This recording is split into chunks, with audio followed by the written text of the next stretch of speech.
स्वागत है आप सभी को आज के वीडियो में। आज का हमारा टॉपिक है AC power measurement using watt meter. जैसा कि आप सभी को पता है कि डीसी पावर का एक्सप्रेशन होता है B = V × I। तो इसमें क्या कर सकते हैं, हम वोल्ट मीटर यूज़ करके वोल्टेज मेजर कर सकते हैं, एमीटर यूज़ करके करंट मेजर कर सकते हैं और दोनों को मल्टीप्लाई करेंगे तो पावर मिल जाएगा। लेकिन हमारा जो एसी सर्किट होता है उसका पावर होता है VI cos थीटा।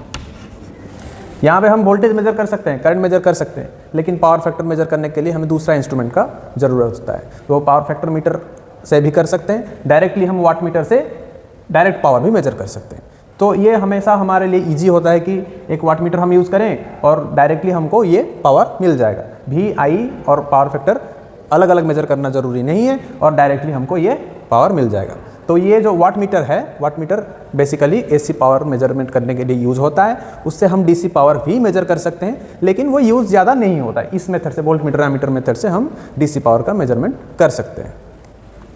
तो जो वाट मीटर है, पिछली वीडियो में हम डिस्कस किए थे कि वोल्ट मीटर अलग अलग तरीके से होता है, अलग अलग तरीके का होता है। लाइक डीसी मेजरमेंट के लिए PMMC वाला वोल्ट मीटर हम यूज़ करते हैं और एसी मेजरमेंट के लिए हम MI का वोल्ट मीटर यूज़ करते हैं। वैसे हमारा जो ये वाट मीटर है उसको इलेक्ट्रोडायनामोमीटर टाइप के अंडर वो आता है। सो हमारा जो इलेक्ट्रोडायनामोमीटर टाइप है वो उसका सिंबल होता है ये। तो यहाँ पे आप देख सकते हैं एक डिस्क जैसा सिंबल है और ये है इलेक्ट्रोडायनामोमीटर टाइप।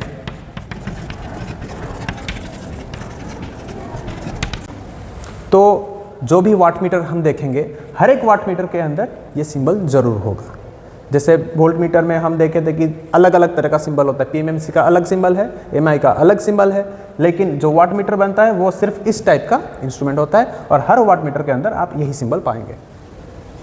जैसे कि आप देख सकते हैं ये है पूरा वाट मीटर का सिंबल, सर्किट सिंबल। तो इसमें वाट मीटर का 4 ही टर्मिनल है जिसका नाम है M, C, L और V। M for main, L for load, C होता है कॉमन और V फॉर वोल्टेज। इसमें ज़्यादातर हम देखेंगे कि जैसे कि हम देखे थे कि इसका पावर में V था, I था और एक पावर फैक्टर था। तो यहाँ पे 2 कॉइल यूज़ होता है। एक ये जो कॉइल है आप देख सकते हैं 2 ही टर्न है, तो इसको बोलते हैं करंट कॉइल और इसको बोलते हैं प्रेशर कॉइल। ये जो करंट कॉइल है इसका काम है जो लोड में जितना करंट जा रहा है उसको मेजर करना, और ये जो प्रेशर कॉइल या फिर इसको वोल्टेज कॉइल भी बोलते हैं, इसका काम है वोल्टेज मेजर करना। तो वाट मीटर में 2 कॉइल होते हैं, इसका एक का काम होता है करंट मेजर करना और दूसरे का काम होता है वोल्टेज मेजर करना। और ये आप डिफरेंस मार्क कीजिए, यहाँ पे जो करंट कॉइल है इसमें नंबर ऑफ टर्न्स बहुत कम होगा और ये मोटा होगा, मोटा वायर से बना होगा। और इसमें क्या होगा, जो प्रेशर कॉइल या फिर वोल्टेज कॉइल है इसमें ज़्यादा नंबर ऑफ टर्न्स होंगे और यहाँ पे क्या होता है कि एक रेजिस्टेंस, हाई रेजिस्टेंस ऐड किया जाता है।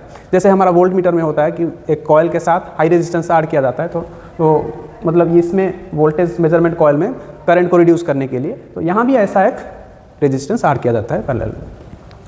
तो this is all about the circuit symbol. जब आप कोई भी सर्किट सिंबल ड्रॉ करें तो ध्यान रखें कि इसमें कम नंबर ऑफ टर्न्स डालें और इसमें ज़्यादा नंबर ऑफ टर्न्स डालें। और इसका जो रेटिंग है, वाट मीटर का जो रेटिंग है वो 3 चीज़ें यहाँ पे है। इसका करंट रेटिंग आपको देखना है, वोल्टेज रेटिंग देखना है और पावर रेटिंग भी लिखना है। मान लीजिए कि किसी भी वाट मीटर का मैं इसका रेटिंग लिखूँ तो इसका रेटिंग होगा, मान लीजिए कि 5 एम्पियर, 300 वोल्ट और ऐसा कि 1500 वाट। ऐसे हम उसका रेटिंग को डिफाइन करेंगे। उसमें करंट भी लिखना है, वोल्टेज भी लिखना है और पावर भी लिखना है। अभी हम देखेंगे प्रैक्टिकली कि उसको कैसे कनेक्ट करना है, कैसे उसका करंट और वोल्टेज का लिमिट वहाँ पे डिफाइन करना है। सर्किट सिंबल में हम लोग देखे थे कि वाट मीटर का 4 टर्मिनल है, लेकिन यहाँ पे हम बहुत सारे टर्मिनल देख पा रहे हैं। 1, 2, 3 और यहाँ पे भी 3 है और यहाँ पे भी 4 है। देखिए यहाँ पे 3 है, यहाँ पे 4 है और यहाँ पे भी 3 है। तो देखिए सर्किट सिंबल में हम लोग देखे थे कि M था, L था, C था और एक टर्मिनल था V। V के लिए यहाँ पे देखिए 3 टर्मिनल है। ये जो 3 टर्मिनल है ये है V के लिए। यहाँ पे एक में लिखा है 150, एक में लिखा है 300 और तीसरे में लिखा है 600। आपको जिस भी वोल्टेज रेंज में ऑपरेट करना है आप उसी में कनेक्ट कीजिएगा। मान लीजिए कि मेरा 150 वोल्टेज रेंज में हमें यूज़ करना है तो मैं यही टर्मिनल को यूज़ करूँगा और ये है मेरा V टर्मिनल। तो ये आपका M, L, C और ये मेरा V है।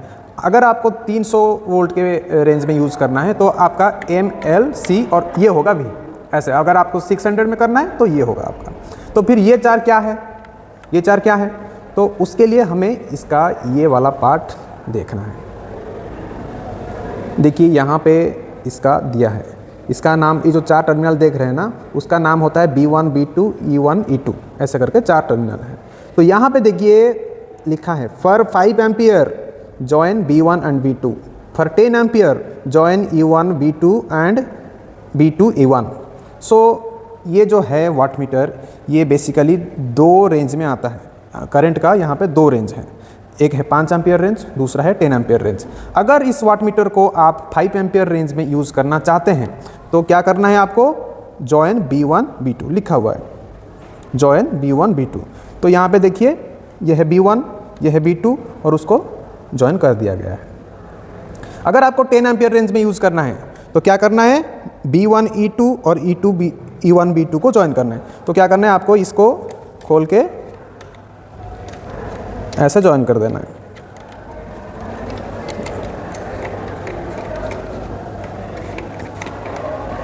अब ये मेरा हो गया 10 एम्पियर रेंज वाला वाटमीटर। रेंज इसका अभी 5 एम्पियर से 10 एम्पियर तक हो गया। तो इसके बाद हम आएंगे, सबसे जो इम्पोर्टेंट पार्ट है वो है इसका मल्टीप्लाइंग फैक्टर। देखिए आप यहाँ पे मल्टीप्लाइंग फैक्टर क्या है पहले समझ लीजिए। ये है उसका स्केल, देखिए वाटमीटर का ये है स्केल आपका। मान लीजिए कि ओरिजिनल आप उसको, इस जो वाटमीटर है आप उसको 600 वोल्ट में लगाए हैं और 10 एम्पियर रेंज में कनेक्ट किए हैं, और आपका जो नीडल है वो यहाँ पे शो कर रहा है 200 में शो कर रहा है, 200 में शो कर रहा है। तो मल्टीप्लाइंग फैक्टर इस मीटर का मैन्युफैक्चर एक स्पेसिफाई करता है।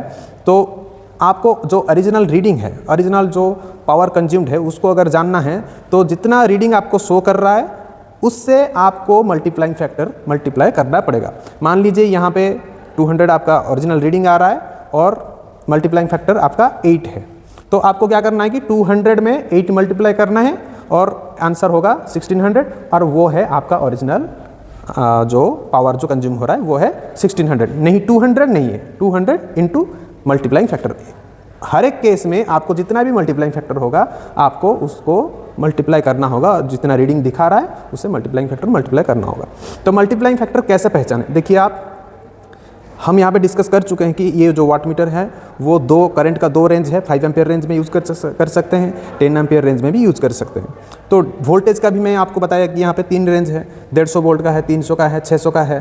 तो आप जिसमें कनेक्ट कर रहे हो उसको याद रखिए, और जो करंट का जो आप यूज़ कर रहे हो 5 एम्पियर रेंज या फिर 10 एम्पियर रेंज उसको भी याद रखिए। फिर आप आइए इस टेबल में, इस टेबल, ये है टेबल है मल्टीप्लाइंग फैक्टर का टेबल। अगर आप 5 एम्पियर रेंज में हैं और 150 रेंज में हैं तो आपका मल्टीप्लाइंग फैक्टर 1 है। वैसे आप देखिए 5 एम्पियर का है और 300 वोल्ट का किए हैं तो 2, 5 एम्पियर 600 वोल्ट्स तो 4। वैसे ये पूरा टेबल आप देख सकते हैं, ये हर एक वाटमीटर में आपको मिलेगा। तो ये जो वाटमीटर है और ये एक दूसरा वाटमीटर है, ये भी देखिए। तो ये दोनों में डिफरेंस क्या है मैं आपको बता देता हूँ कि ये जो वाटमीटर है ये बेसिकली है यूपीएफ और यूनिटी पावर फैक्टर वाटमीटर। तो जिसमें हमारा जो लोड है उसका पावर फैक्टर अगर 1 के आसपास रहेगा तो हम लोग ये वाटमीटर यूज़ करेंगे, इससे ज़्यादा एक्यूरेसी आएगी। और अगर मेरा पावर फैक्टर बहुत कम है, लाइक इसका जो रेटिंग है आप देख सकते हैं 0.2, तो उसके अगल बगल में आपका अगर पावर फैक्टर होगा तो आप ये LPF low power factor wattmeter use कीजिए। बाकी सब सेम है, इसमें जो कनेक्शन बताया गया है, जो रेंज का, मल्टीप्लाइंग फैक्टर का, सारे चीज़ सेम है। तो अगर आपका पावर फैक्टर, लोड का पावर फैक्टर अच्छा है, मतलब ये यूनिटी के आसपास है, तो आप ये UPF यूज़ करेंगे, और अगर आपका पावर फैक्टर लो है तो आप ये वाला मीटर यूज़ करेंगे। जैसा कि हर बार होता है, अभी पढ़ाई के बाद थोड़ा एंटरटेनमेंट भी होना चाहिए, तो सुन लीजिए। इतना मासूम रंगीन है ये समा, हुस्न और इश्क की आज में राज है, हुस्न और इश्क की आज में राज है। कल की किस को खबर जाने जा, रोक लो आज की रात को आज जाने की जिद ना करो, आज जाने की जिद ना